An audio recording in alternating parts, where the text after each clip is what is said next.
Hello everyone, I am glad to share with you the main result from a new publication in remote sensing of environment about magnitude 7.7 Jamaica earthquake occurred on 28 January 2020.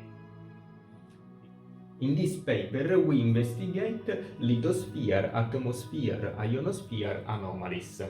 Here I show you the investigation of a swarm free satellite magnetic signal. And we used two areas. One is the earthquake preparation area defined by the Dobrovolsky equation, which is one of the possible equations to define earthquake preparation area and scale exponentially with the earthquake magnitude. Then we use the second area as a comparison area, which is at the same magnetic latitude with more or less the same percentage of land and sea inside the area, but at a different longitude and in the same hemisphere. When we identify the first increase of anomalies in epicentral area, we may think this could be the first sign of the earthquake preparation phase. But when we see that this increase is identified exactly at the same time in the comparison area, we exclude that this increase of anomalies is produced by the earthquake. But if we see 50 days before the earthquake, this is also a particular time for Jamaica, because at this time there is the only foreshock recorded on the same segment fault responsible of the incoming earthquake. At this time, there is an increase of swarm magnetic anomalies detected only in earthquake preparation area. There are no anomalies detected in the comparison area. So this group of anomalies are more likely due to the earthquake preparation of Jamaica. And about ionosphere, also the electron density has been investigated, and we used the data from China's seismoelectromagnetic satellite combined with the swarm Bravo, which fly more or less at the same altitude. It's wonderful to identify about 40 days before the earthquake occurrence of a clear increase of electron density. It's at the same time we detected a similar peak before magnitude 7.5 Indonesia 2018 earthquake, and also more or less at the same time of Ridgecrest magnitude 7.1 2019 earthquake occurred in California. That case was about 53 days before the earthquake, so a shorter anticipation time, but was also a smaller magnitude earthquake. This one is a 7.7, Indonesia is a 7.5, so more or less the same. Ridgecrest was smaller and also a smaller anticipation time, in agreement with the Rikitagen law that predicted that the anticipation time is longer for higher magnitude event. And now we are going to see a cumulative result of lithosphere, atmosphere and ionosphere. This one is a little increase of seismicity detected 130 days before the earthquake. Then there is 110 days before Jamaica earthquake an important increase of SO2 anomalies, which we will see more in depth after. And the third increase is the one that we just saw in the other picture about swarm magnetic anomalies and also some of CSES. And it is interesting to note, for example, that this increase of anomaly has been preceded by an increase of seismicity in lithosphere, so this could underline a lithosphere-ionosphere coupling without some anomalies detected, at least by this method, in atmosphere. But the final trend of increase of seismicity before the earthquake is very similar to the final trend of atmospheric anomalies, suggesting a lithosphere-atmosphere coupling. Because in this case we had a very lucky combination.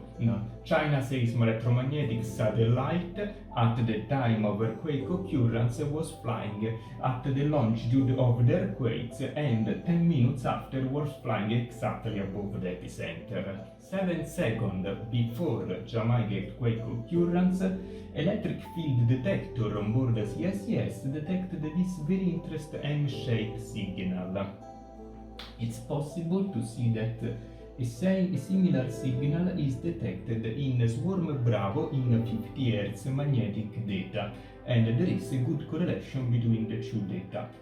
So we supposed that the nucleation of the earthquake, which is the micro crack start of formation before the main rupture, induced the electromagnetic wave, which takes about 1 nanoseconds to propagate to ionosphere, and then ion drift propagates toward CICS and Swarm Bravo on the other direction. At earthquake occurrence also we identify a very interesting signal on China seismo-electromagnetic satellite flux gate magnetometer. This signal is detected 30 seconds after the main release of seismic signal. Finally, after the earthquake occurrence, we can see some interesting magnetic anomalies detected both by China seismo-electromagnetic satellite in black and Swarm Alpha and Charlie in blue and green, and the signals are very similar to each other, suggesting a perturbation of the ionosphere magnetic field detected by both satellites. And also we note that this signal is detected when the satellite passes exactly above the epicenter, suggesting that this could be induced by a fault assessment after the earthquake. We compared the lithosphere result with the ionosphere electron density measured by China seismo-electromagnetic satellite CICS-01. In particular, we noticed that anytime the parameter ES increased from 1 to 5 days after, the electron density measured by China seismo-electromagnetic satellite is increased also and anomalous, suggesting a couple between lithosphere and ionosphere. Another interesting possible coupling detected studying the Jamaica earthquake is the one we present with this figure. So we suppose that the increase of stress at earthquake epicenter make release some gases that transmit through the geological layer at the coast of Jamaica and Cuba, degassing some SO2 in the air. Then, comparing the swarm magnetic data, it's identified a particular anomaly that is exactly at the same L shell, so of the Jamaica coast, of the pixel with the highest SO2 value. And this so could be a full chain of lithosphere, atmosphere, ionosphere coupling preceded the Jamaica 7.7 earthquake. The final picture of the paper is this one that summarizes the space and time organization of all the anomalies.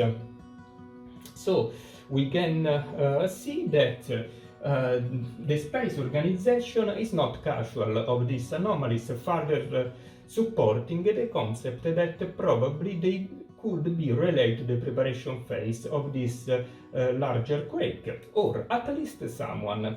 In fact, so I invite you to read the full paper, and if you have any question, please don't hesitate to contact me or the other co-author. We will be happy to answer to your question. Thank you so much for your attention. I wish you an absolutely wonderful day. Bye bye.